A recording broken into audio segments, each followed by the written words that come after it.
bitta istig'for aytsak, astag'firulloh va atubu ilayhda bir marta aytsak, Alloh 5 ta narsani va'da qilyapti. Yomg'ir. Chaqa. Bola. Bog', daryo deyapti. Nima kerak yana? Bitta xalqda rivojlanib, baraka topishligi uchun, o'z unib o'sishligi uchun nima kerak yana? Bitta istig'forga Alloh taolo bog'lab qo'yapti. Astagfirulloh va atubu ilayh. Birodarlar, tinimsiz aytish kerak bu kalimani. Xususan, mana ko'chada tijorat bilan yurgan, safarda yurgan birodarlarimizga shu aytadigan gapimiz shuki, tasbih aytganida tasbihingiz yo'qdir qo'lingizda.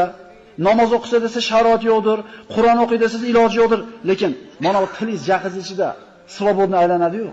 Yurakdan ishonib turib, birodar, Robbimizning va'dasi bu. Ikkilanmaylik. Astagfirulloh va atubu ilayh 5 ta narsa bor bizga. Bu oyatda va'da qilingani, yana hadisda va'da qilingan narsalar ham bor.